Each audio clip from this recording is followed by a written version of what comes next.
Township Board of Trustees for March 10, 2015. Pledge allegiance to the flag of the United States of America and to the republic for which it stands, one nation, under God, indivisible, with liberty and justice for all. Welcome, everyone. The agenda is before us. Is there any additions or deletions by fellow board members or staff?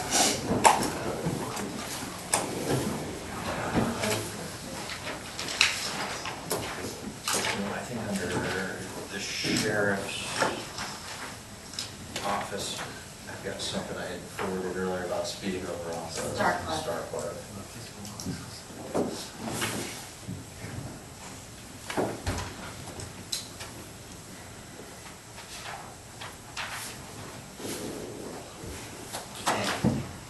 Any other changes? Hearing none, the agenda will stand as presented with one addition. First order of business is the sheriff's report. I'll turn that over to Lisa. Just to go on record, we'll be doing the annual report at the next meeting because Lieutenant Springer had appendicitis and had his appendix removed and is just now out of the hospital. So I will give the detective's report to Detective Koenig. Thank you. For February 2015, we had 955 calls for service. It was a 15% increase from last year.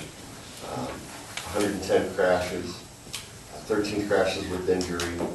Alarms were significantly higher at 160 for the month, with 180 traffic stops, 135 citations, and 40 arrests. I handled 10 follow-up investigations with 3 closed cases for the month as well.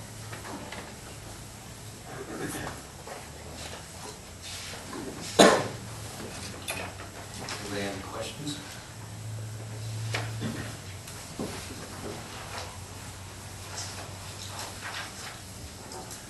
All right. Thank you, Bill. That's Okay, we're going over to speeding and Starcliffe, Mr. Lawson. Yeah, I forwarded this to Lisa and Joe just late this afternoon. Mr. Ryan Ford is a resident over off of Starcliffe, had previously raised concern about speeding through that long stretch from Apple Grove all the way back in.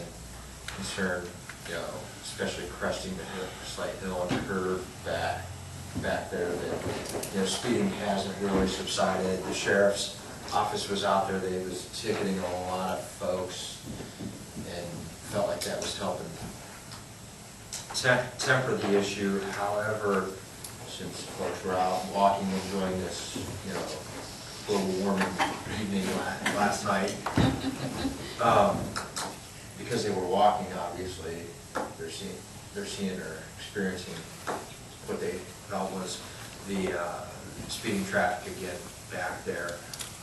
We had previously advised them that, just putting stop signs in, we can't do based upon revised code and the fact that they're not a traffic or a speed control device, but as well, even with concerns that there's nothing that we can do regarding speed bumps. They're asking,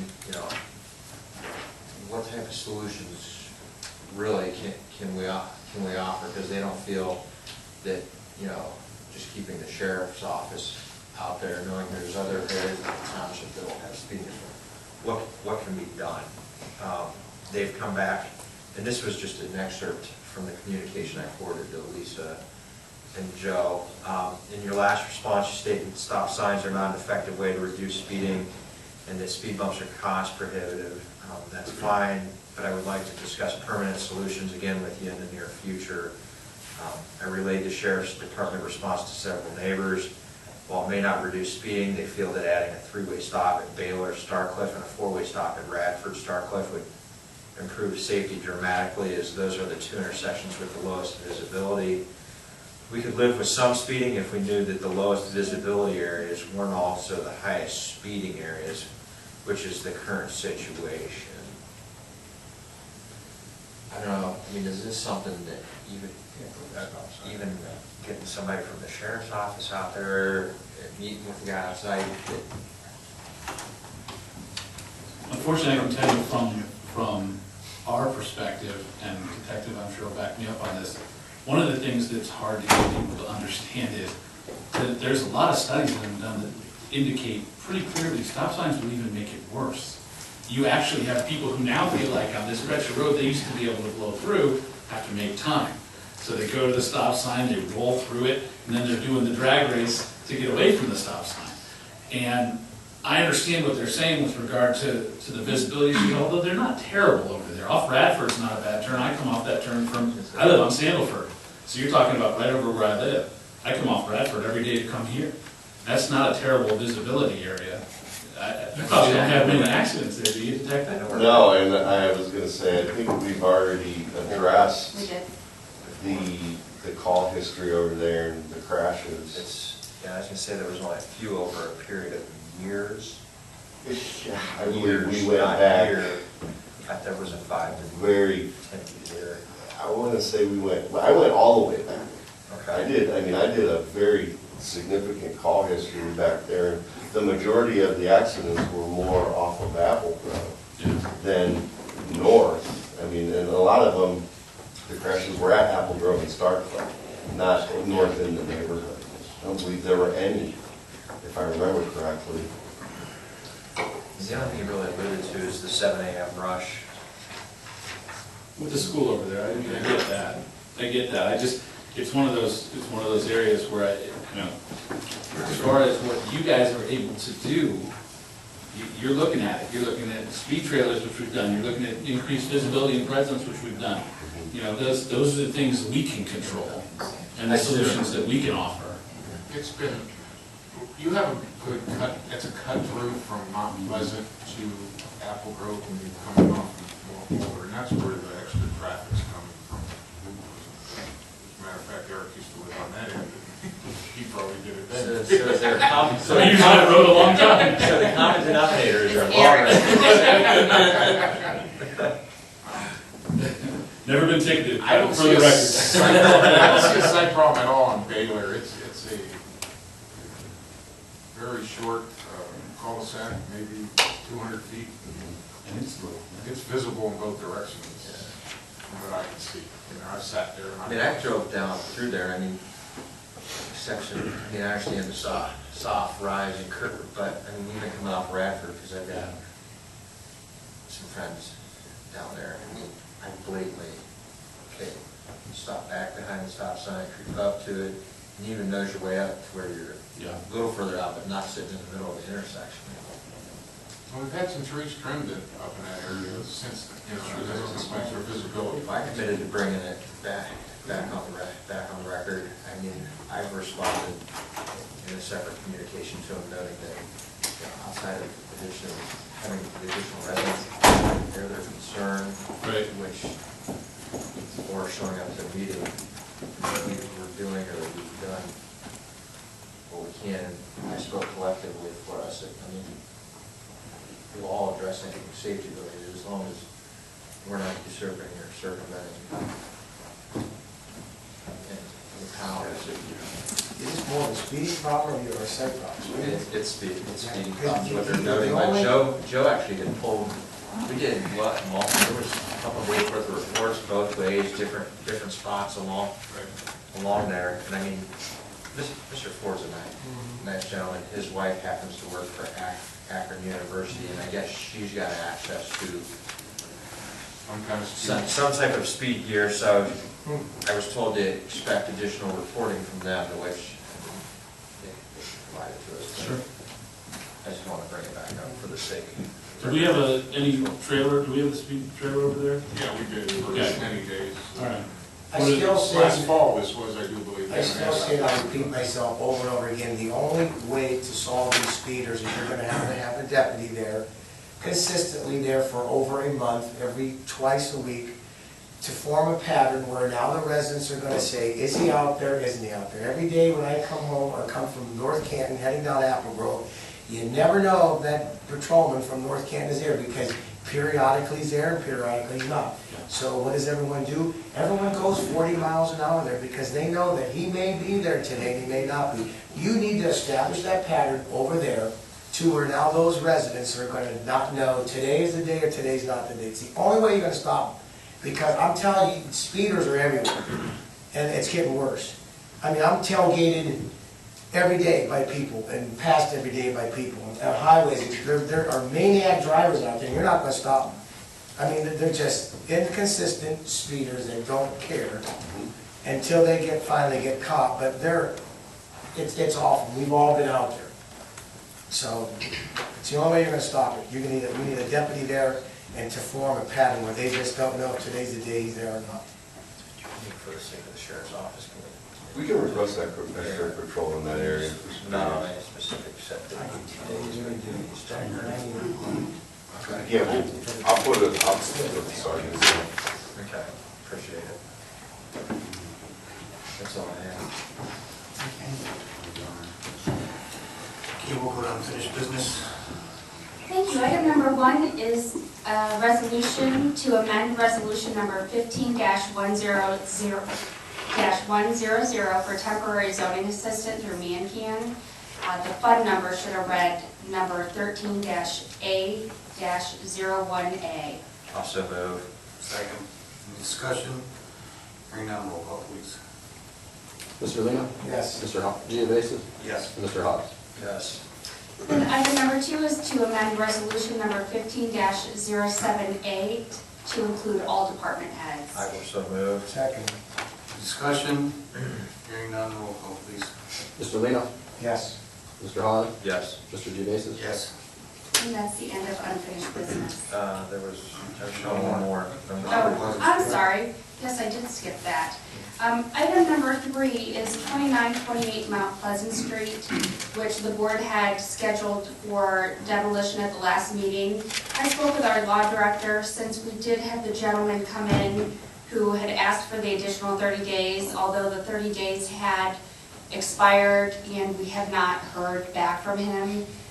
Just as a safety and to give a little additional time, we are going to send a letter to the gentleman. We do not have his phone number to exhaust every possible solution before we do a demolition. Thank you, because my thinking was, we never have anybody show up. This guy took the time and the effort to show up, let's see if we can't get in touch with him. Right. He obviously cared enough to come once. Lose his calendar? Did he misplace his calendar? Probably. Yeah. And just with the transition, we don't know if anything was lost in translation. Yeah. Too, so now maybe. We won't have a weather obstacle from here. Yeah, right. Yeah. And that's the end of unfinished business. Thank you, Lisa. No new business, we'll go to the fiscal officer's report, Mr. Flex. Thank you, Mr. President. The first item is a request for a resolution to authorize the payment of the pending warrants in the amount of $223,594.82. Also move. Second. Any discussion? Hearing none, roll call, please. Mr. Hawes? Yes. Mr. Geovasis? Yes. Mr. Lino? Yes. Second item is a request for a resolution by the board to authorize the payment of the regular payroll in an amount not to exceed $220,000. So moved. Second. Any discussion? Hearing none, roll call, please. Mr. Hawes? Yes. Mr. Geovasis? Yes. Mr. Lino? Yes. Fiscal Officer,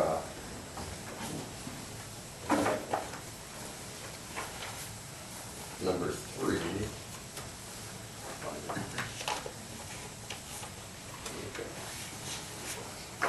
Is a request for a resolution by the board to authorize the payment of the following medical claims. Move authority to pay. Second. Discussion? Hearing none, roll call, please. Mr. Hawes? Yes. Mr. Geovasis? Yes. Mr. Lino? Yes. Fiscal Officer number 4 is the investment report, or I should say the financial report.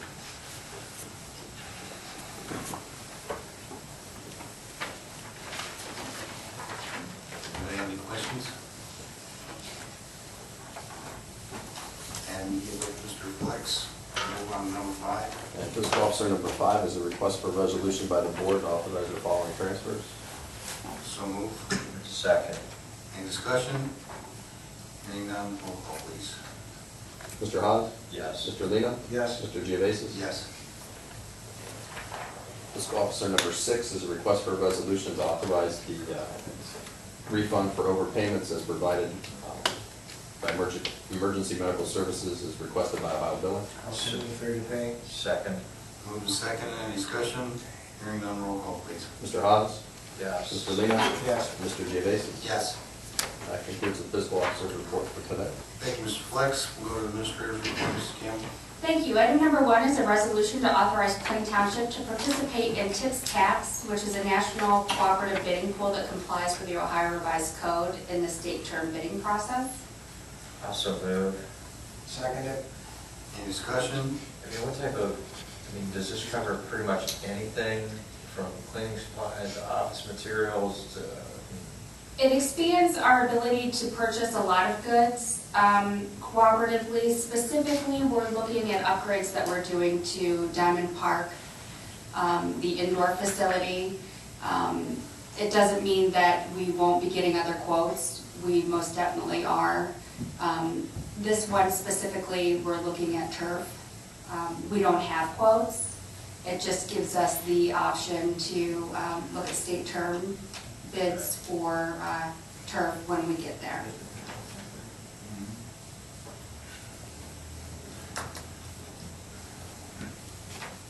That's all I have. Yeah. Okay. Further discussion, roll call please.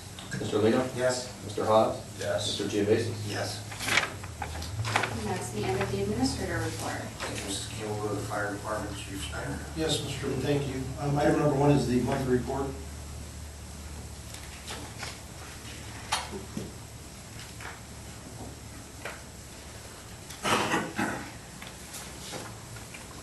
Activity actually lightened up a little bit. It was a little lighter month. Just go to it, the mutual aid with Jackson, the numbers, Okay. after our discussion with Chief Oak and Jackson.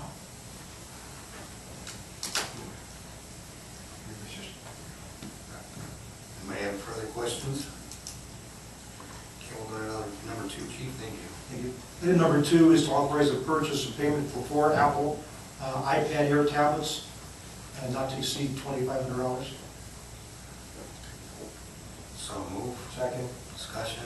Chief, will these be used to replace the existing pads that got purchased a couple of years? Yeah, those other ones we purchased, they're 3 years old. We're moving those over to the fire apparatus, and then these will be put on our mini trucks. So, when we started the program, transition, we wanted to try these, make sure they were going to work out, and then obviously they've done real well with those. We actually, I won't change myself, but we haven't had any problems with the iPad itself, mechanical problems or any breakage or anything, so we're going to transition those over to the fire trucks, and then these new ones we placed on the mini trucks. So we anticipated a 3 to 4 year, turnaround with this. So the current ones we have will be over on our fire apparatus. Then, as far as outside of the purchase of those, wasn't there like an annual service or some type of software? Or am I maybe mixing things up? We upgraded some things with the Active 911, Okay. so I'm just thinking software. I know that these, here as far as the air tablets are a lot faster than the current iPads we have, so when they're doing reports, obviously they're, we're able to complete those a lot quicker, and the process of them is like twice as fast as the current ones are, so. Any further discussion? Hearing none, roll call please. Mr. Geovasis? Yes. Mr. Hawes? Yes. Mr. Lino? Yes. Thank you. Item number 3 is authorize the purchase of payment of fire hose and adapters for friendly fire with attached quotes not to exceed $11,000. I also move. Second, Mr. Lino. Any discussion? Is this for the new truck? This actually, we're doing this as a group purchasing with about 5 other fire departments. So when you look at the quotes, we're saving about $800 a section of hose by doing a group purchase. We're doing about 6 departments that are purchasing the hose. So we're having significant savings by purchasing with a group purchasing with about, like I say, 5 or 6 other fire departments. And so with that, this hose will be going on our tower truck. And the current hose that's on our tower truck, which is about 4 or 5 years old now, we transitioned it to the new rescue one. So Further discussion, roll call please. Mr. Geovasis? Yes. Mr. Hawes? Yes. Mr. Lina? Yes. Thank you. Item number 4 is the approval for the contract. It's the maintenance contract for Visium Medtronic. The total price over the 3-year contract is $39,000 and $39,557.94, broken down to approximately $13,185.98 per year. This includes the Lucas machines, the charging units that we use, plus all of our air packs, our AEDs, so there's quite a bit of equipment this encompasses. I will so move. Second, any discussion? Hearing none, roll call. Mr. Geovasis? Yes. Mr. Hawes? Yes. Mr. Lina? Yes.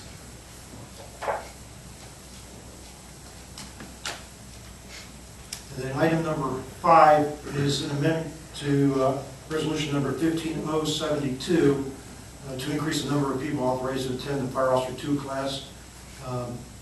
So it's going to be 13 people and it'll be $10,805. I will so move. Second. Discussion. Chief, where's the class? We're hosting it at our central station. So we actually finished up the Fire Officer 1, which is a 2-week class. They just finished that up last Friday. And the Fire Officer 2 class will start on the 22nd, Sunday the 22nd, and go through the whole week. Further discussion? Hearing none, roll call, please. Mr. Geovasis? Yes. Mr. Hawes? Yes. Mr. Lina? Yes. Thank you. Thank you, Chief. We'll go to Road Department. Mr. Chairman, item number 1 is the February monthly report. The report that it snowed a lot. We patched a lot. When we weren't plowing, we were patching. Hey Joe, what's the price for cold mix? Approximately. Cold mix is like $110 a ton. We've actually been using more of the HPM mix, which is a pliable mix that we can keep on the truck and in the garage. And it's like $115, so we always have it on hand. And it doesn't, we don't waste any of that because cold mix, once it's Set. you know, the guys can only work so fast and we have to dump some of it. So this HPM works to the last shovel. So it's more pliable, yeah, and it does. It's not a permanent fix. I mean, patching, none of it is, but unless we have hot mix, which probably won't start until temperatures warm up real quick, the middle of April.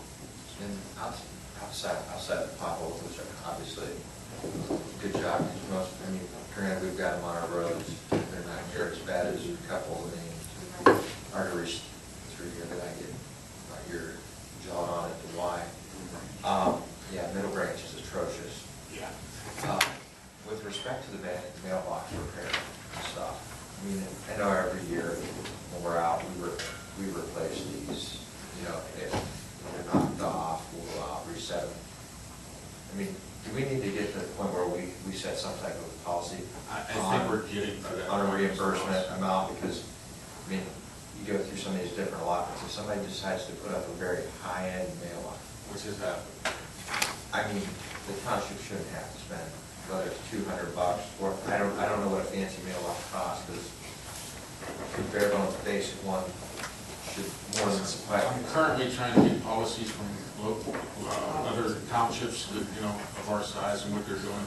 I have a couple of them, and then I was gonna compare it to what we've been doing. Actually, we're doing more than most from what I see, from what I've gotten in so far. And several years ago, we set a dollar amount. Yeah, we kind of did. I think we had a general discussion. General discussion And about it. it was essentially, we're certainly not obligated to make it better than it was. And from a legal perspective, and I don't remember the exact result, but there was also a concept of, listen, if you're gonna build a solid gold mailbox out there, you kind of do so at your own risk, you know, because we're not, you know, entitled to put something up that is, you know, $10,000 replace, when typically it should be about a few $100 replacement cost, like $700, something like that. That's a big one. Yeah, I know we hit some of that stone on them. $30 would take care of it. I mean, realistically, how many situations too, I mean, where somebody's already degraded, like rotted posts and stuff, that ironically, okay, hey, the wet snow comes flying off the blade, and that was sort of the final nail in the coffin for that poor mailbox. Just because you fail to maintain it. And 90%, maybe even more of the time, it is the snow, it's not the plow. It is. Yeah. I'll be bringing it to you in the next meeting or two, once I get some more information from Okay. the other townships. And I think we do need to set a price at some point, because it's starting to be costly. And the guys have done better this year than ever with not hitting them, but it still happens. Still a way to snow, especially when you get a wet, heavy one. Thanks, Joe. And once we come to that conclusion, I think that's something that should probably be put into the spring letter again in the fall, to let people know up front what the reimbursement amount is going to be. So if they have a $400 mailbox, they know that This is what they're getting. this is what they're going to get.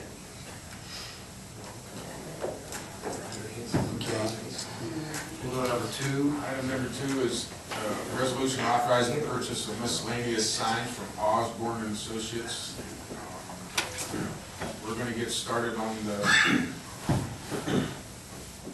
snow emergency signs that we're gonna post on entrances to all the streets, to all the allotments. And I'll have to work with Eric on whether resolutions need done township-wide for that or individual.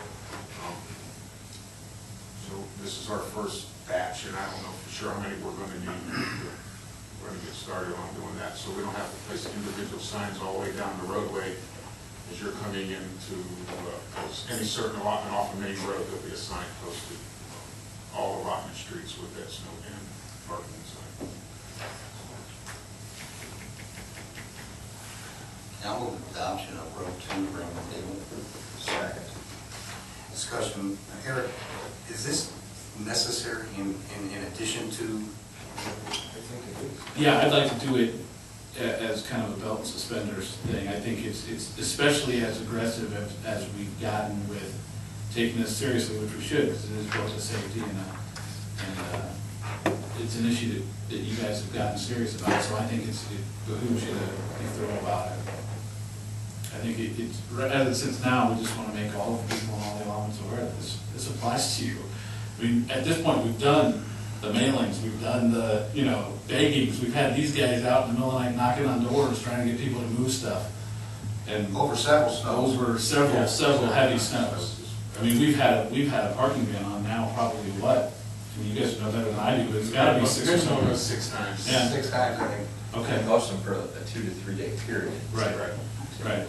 So, yeah, I think it's something you wanna, I mean, the one thing for sure, and I know the board understands this, but the public needs to understand this from the standpoint, from the safety perspective, going into that a little bit more detail.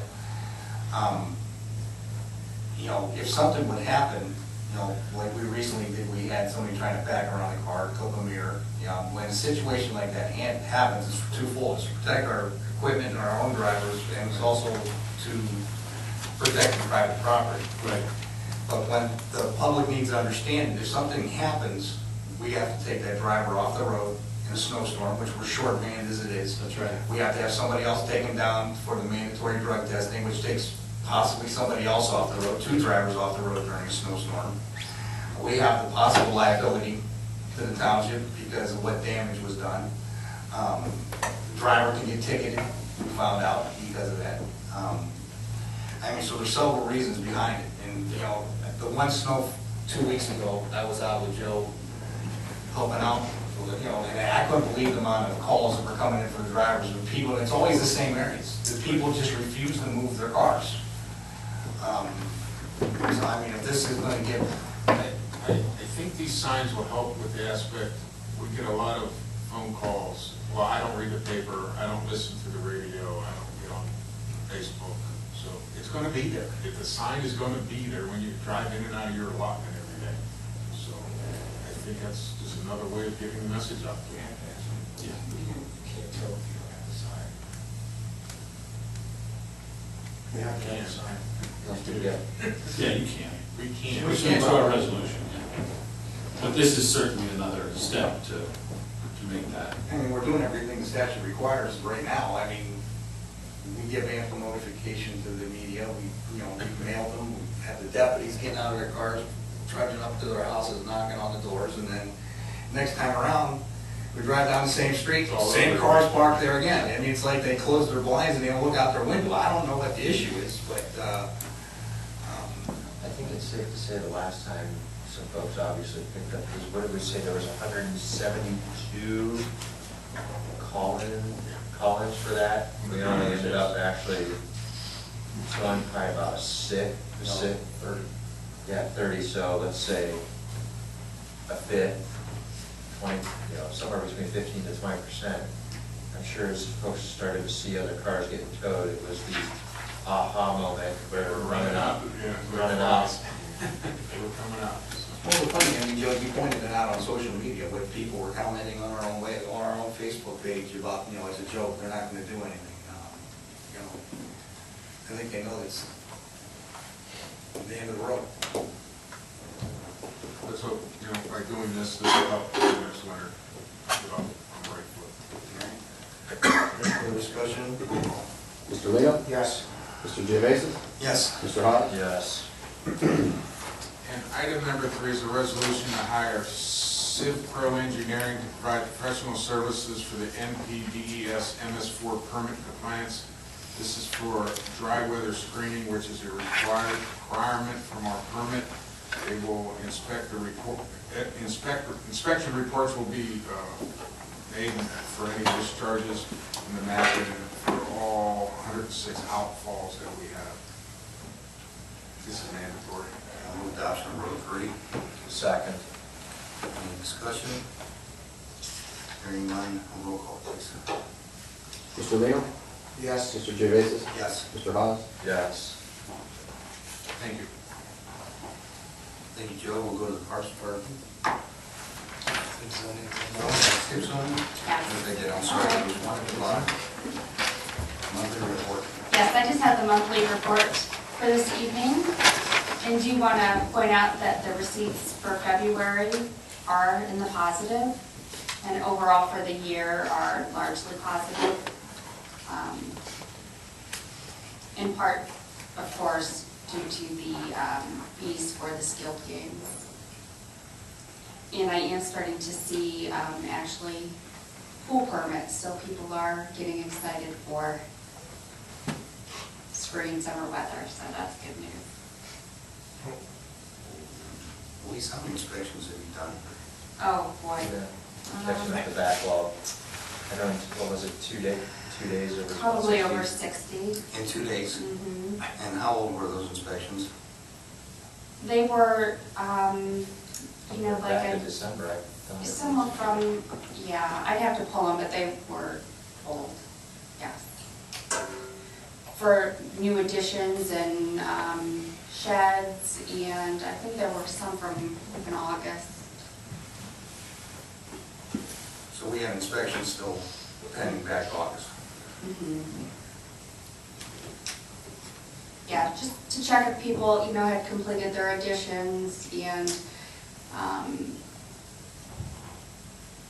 Which essentially you found some ways. I found a way that I'm gonna sit down with Gordon East and probably to Rob Skolmich to create a more efficient way to do those inspections, because when somebody pulls a permit for a shed or a pool or an addition, it's something that they want to do, and they go through the paperwork in the beginning, and I think there would be an easier way for them to do that paperwork where we can automate it a little, and also automate it on our end as far as the inspections.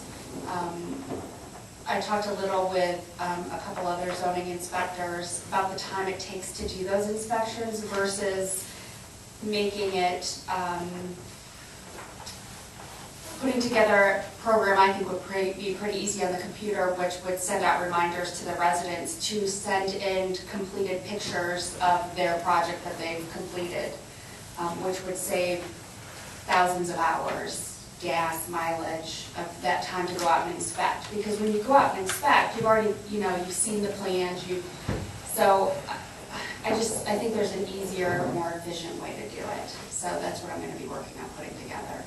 Well, some potential paperwork duplication. A lot of paperwork duplication. And I spoke with Kent State today for the Lean Ohio boot camp that I went through, and they actually are gonna come work with me to put together, hopefully a grant to do some process mapping, for specifically the zoning department to kind of streamline a lot of those processes. Bring it up to modern day technology. Yes. Yeah.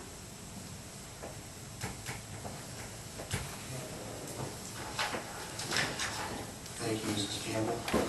Anybody have any other questions? Okay, we'll go down with Rob, I'm Thanks, sorry. guys. First item on the agenda is the monthly report.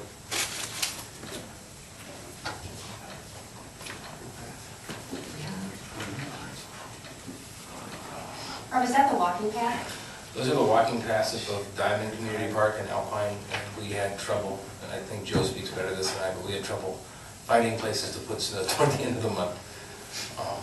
It's not unique to Joe, it's certainly becoming a little more familiar to us as well. Already you forget how much snow there was. It's crazy. Joe doesn't. I think that's just a small sample of what our road folks go through, right, Joe? Yeah, it's, we did a lot of hauling this last couple of weeks, we couldn't pile it up in the iron cul-de-sacs, and all of that. Thanks to all the West Park. There's still room. We're okay.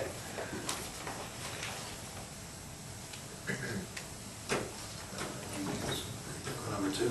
Item number 2 is a request for resolution by the Plain Township Board of Trustees to amend the Plain Township vendor contract as attached. So moved. Second, any discussion? Hearing none, roll call, please. Mr. Lee? Yes. Mr. Hawes? Yes. Mr. Geovasis? Yes. Item number 3 is 3A, 3B, and 3C are for seasonal hires for abatements as well as some seasonal work around the parks. I will say move on 3A through C. I'll second it. Any discussion? Hearing none, roll call, please. Mr. Lino? Yes. Mr. Hawes? Yes. Mr. Geovasis? Yes.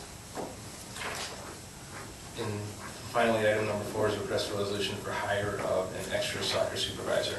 And to point out, it will not cost the township any additional funds or monies. It's merely to allow a little more flexibility in the part-time scheduling. So moved. I'll second it. Discussion? Roll call. Mr. Lino? Yes. Mr. Hawes? Yes. Mr. Geovasis? Yes. That's all. Thank you. Okay, move to the wall. Thank you. The only item on my agenda tonight is the request to join with Perry and Jackson Townships in seeking an Ohio Attorney General's opinion regarding the health district issues that we talked about briefly last week and that are outlined in the documents here. Also moved on law director number 1. Second. Eric, I mean, just for the record, for the recorded record, can you explain exactly what we're looking for here? With our fiscal officer's help, I sure can. I'm gonna put him on the spot here and ask Me him to. and Anthony both attended the last health board meeting. Yeah. They did, I think, a pretty, between the county auditor's office and the health commissioner, I think they did a pretty good job of outlining the funding that's over there.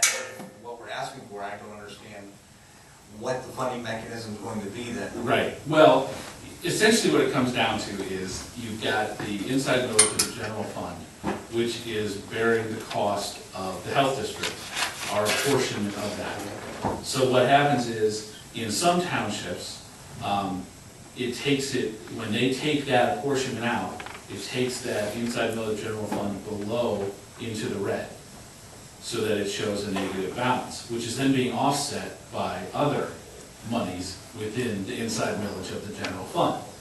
When you read the Ohio Revised Code about funding, that seems on its face to be a problem, as it's taking it from places where, let's use the sheriff's levy for an example, where those funds are to be used for sheriff purposes, as outlined in the levy that requests them. And so if they're able to do that, why? Because it seems to fly in the face of the Ohio Revised Code. And we want to know what the Attorney General thinks about it, because obviously, as you know, when you went in front of the Budget Commission, they thought it was okay. And Perry Township, in fact, I think, has had an appeal of that decision as to whether or not it's okay. Is that, I think they did appeal it. Last year they might have, Okay. I believe, but I don't think they had any success in getting an actual answer. Okay. Let me ask you this, because if you look at the inside note, there are two mills. Right. You know, not every township or political subdivision that utilizes the county health district.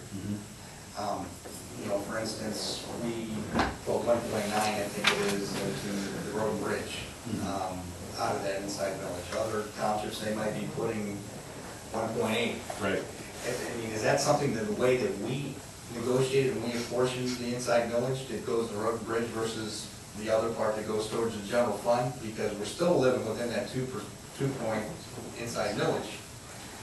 It's the way that it's apportioned is Right. throwing them into the red. That's I mean, correct. it's, And that's really part of the question. Is it within our discretion to move those numbers around? Or because we have to? well, because they're not the same Correct. everywhere. I mean, That's who right. set those? I mean, that's the question. Did we set that 20, 30, 40 years ago? Was that something done by? When you say that, though, what are you I mean, specifically referring to? the 1.9, which goes in the road and bridge, versus the .10 that goes into the general fund, that funds the county health district. How was that apportionment made? Who made that apportionment? Because a lot of the townships are different than ours. Yeah, that initial apportionment, I'm not sure. Do you know? Yeah, I think that's one of the issues that we've not come up with. Yeah. Whether or not there's a resolution somewhere. That's right, we did For all talk these about townships, that. years and years and years Right. and years. And there probably is, but we're probably going back a ways. I'm usually giving an I example. think Jackson found theirs and it was 40 years old, if I'm not mistaken. Did they? Didn't they say it was in the 70s? I think we met with the Jackson folks and we met with some folks from Perry, the law directors from each and the fiscal officers from each. Anthony and I met with them last week. And I think it was either Jackson or Perry, the memory maybe doesn't serve me correctly, but we found one from the 70s where that was set. So I'm sure it's back a ways, and I'm sure we said it at some point. But that was a secondary issue that we also discussed. And really, I think that we just want to know, is this being done the right way? Is it not being done the right way? And we're asking for the AG's guidance on that. And so the resolution is basically if you want to, this letter is by no means final. This is just the initial draft that Attorney Hall put together. But it's going to be essentially in this form asking these questions of the Attorney General. We think we have a better shot at getting an answer with 3 boards on it as opposed to just one. Any further discussion? Roll call. Mr. Lino? Yes. Mr. Hollis? Yes. Mr. Geovasis? Yes.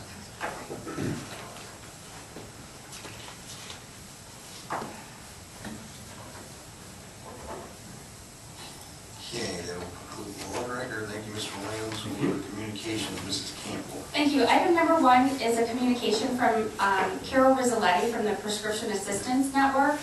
And we have this information on our website, Facebook, Twitter, located at our parks and our administrative offices. We've created handouts because it is very important, very good information that the Prescription Assistance Network now has expanded their services to include providing prescription medication for underinsured individuals, which is different than how they used to. So you have to be either underinsured or uninsured, where previously you just had to be uninsured. So they're closing a gap there for those folks who are underinsured. We have the qualification guidelines here at the township that reflect the expansion in their services.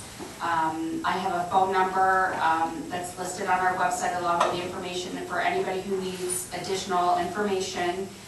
They also assist with applications regarding receiving medication through their medication assistant program, Medicare Part D, especially when there's a coverage gap. So we just want to spread that word so people know that there is help out there. So we've got it listed everywhere we can for folks. Item number 2, Of course, when there's snow, there's thank you letters to the road department. So I have a couple of thank yous. One from Robert Gibbs on 24th Street, who wanted to thank the road department for doing a great job. And also from Marion Cook at 8015 Woodrush for doing a good job in keeping her roads clear. And she also added that plow truck driver in unit number 4, who is Dale Hinder, does an excellent job, and she loves that he doesn't block the end of her driveway with a lot of snow. So you pass that along to Dale. The next item is a letter from Alan Harold to our honorable board on behalf of the Avondale Community Improvement Association. I won't bore you with the entire letter, but he wants to thank the administrator, the zoning department, and the sheriff deputies for assistance in resolving the ongoing nuisance complaint at 3055 Bolton. He said the communication with Mrs. Campbell was superb. I will read that verbatim. And each time she was prompt and relentless in helping find solutions to address complaints.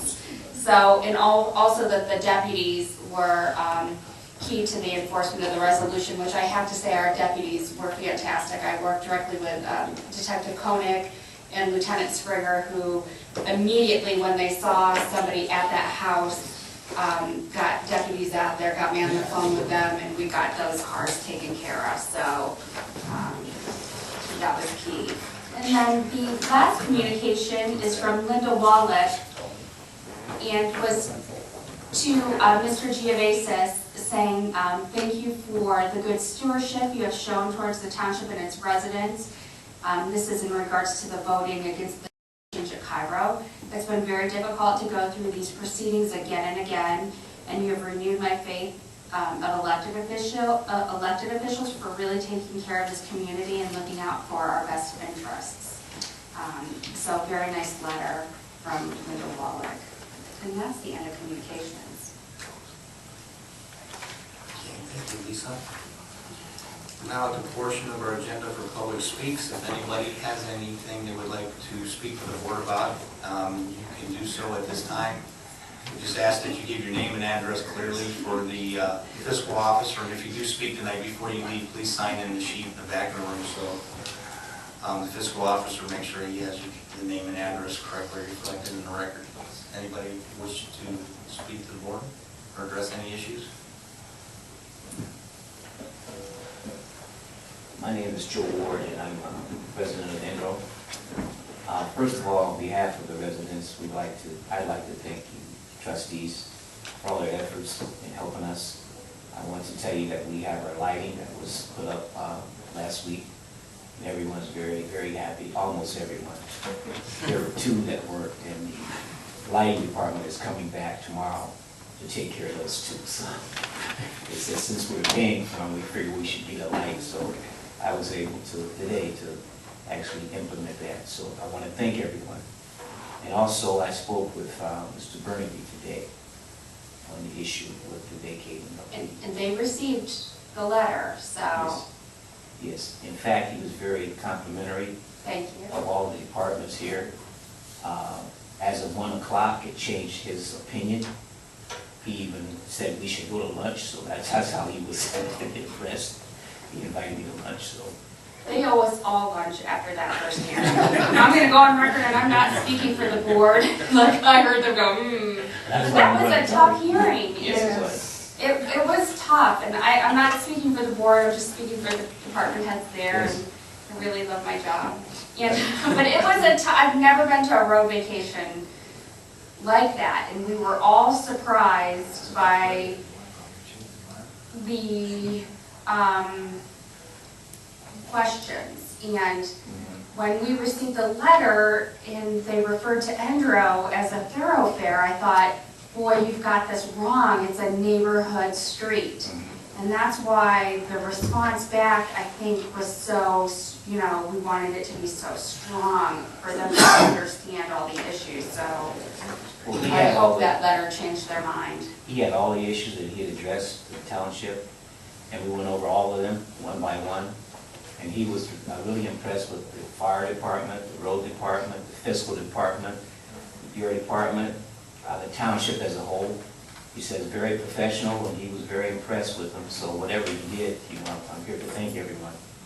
And he specifically brought out the sheriff department, how they had a special unit for deputies to come in the area and so forth. He was very impressed with that. So as of 1 o'clock today, he was very impressed with everything, and he said he would vote for it to go forward. Well, that, I want to say about the sheriffs coming out, that was on behalf of the board. The board paid for those extra patrols. The sheriff, they came, but that was the board.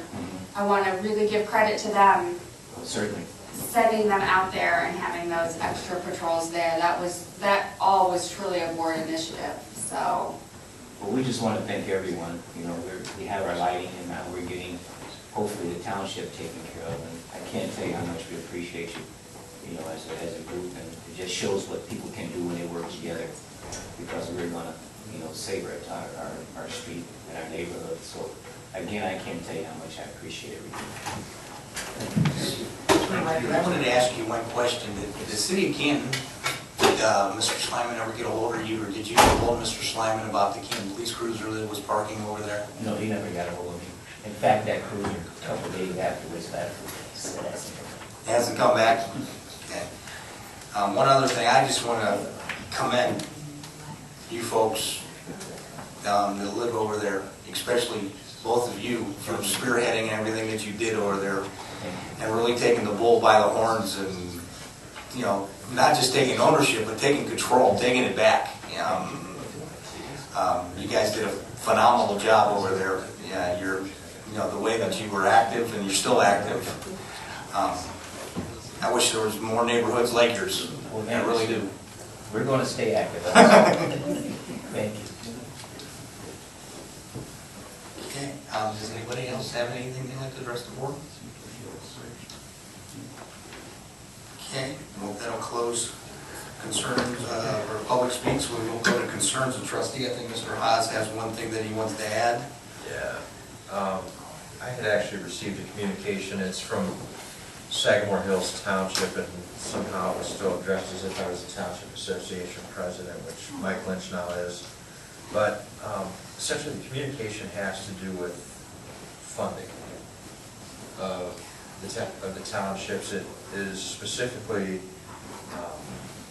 asking us, along with our other fellow townships, to request support from our state representatives as well as our constituents, to contacting the state representatives on passage of House Bill 42.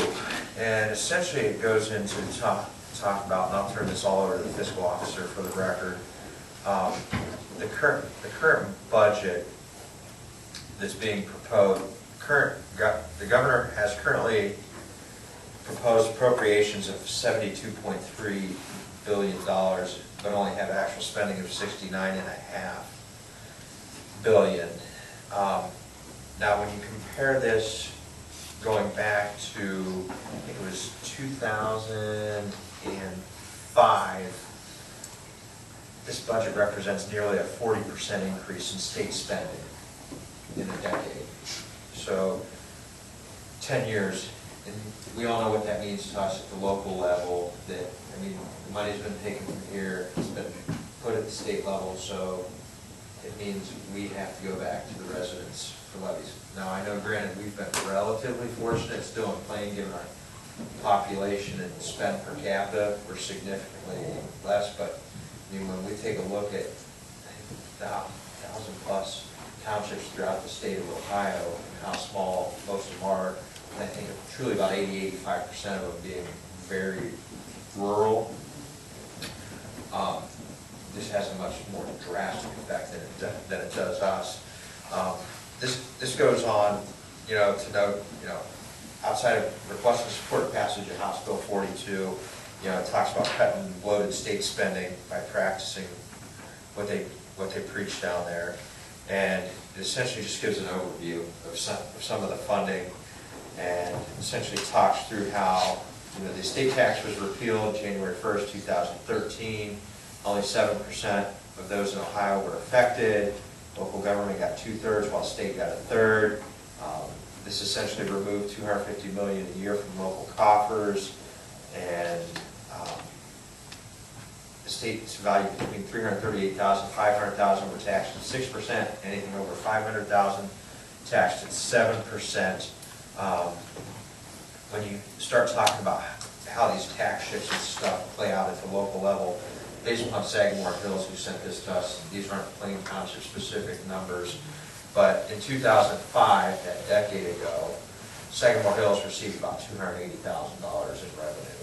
In 2014, headed into 15, they received half, about $140,000.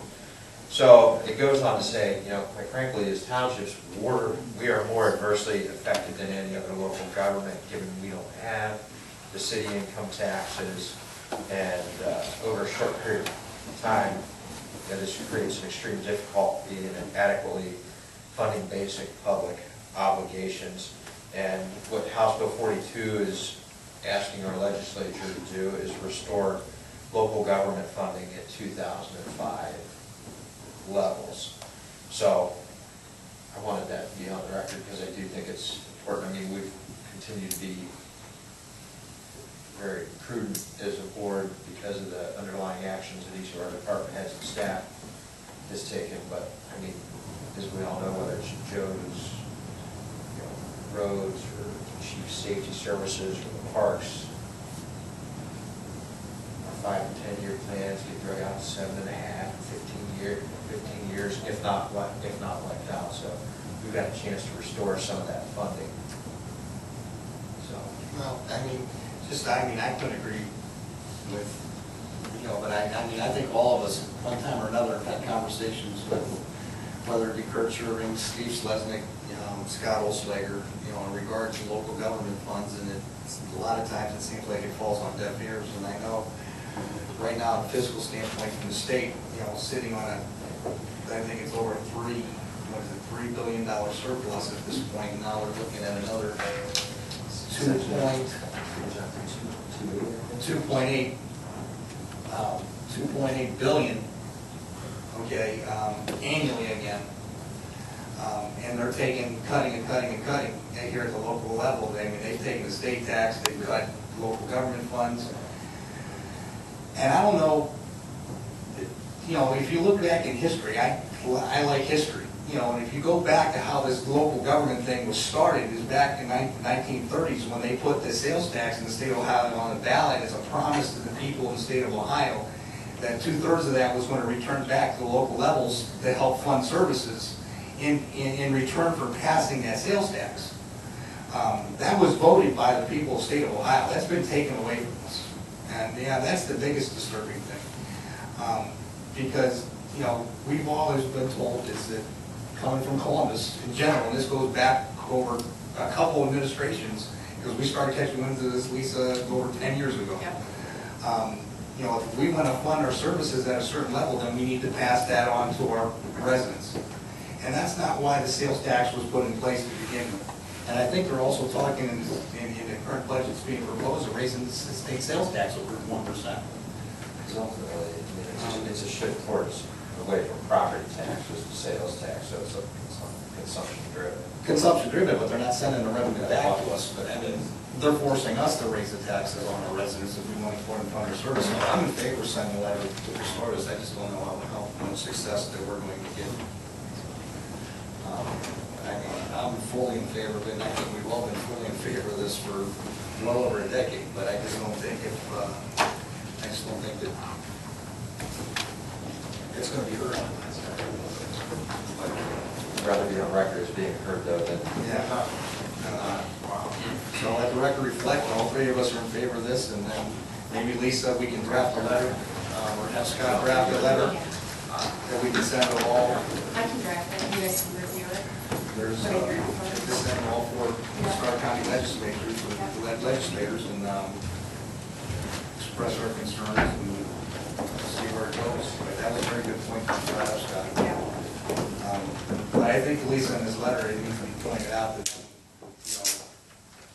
the purpose of the statewide sales tax, 2/3 of that money was supposed to be returned to us as a promise made to the people who voted and allowed it to be put in place. I can understand when the state was operating in a deficit, but it's not in a deficit any longer.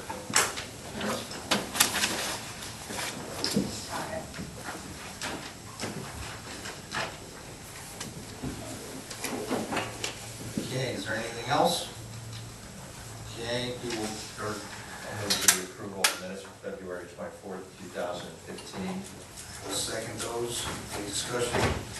Hearing none, roll call, please. Mr. Leo?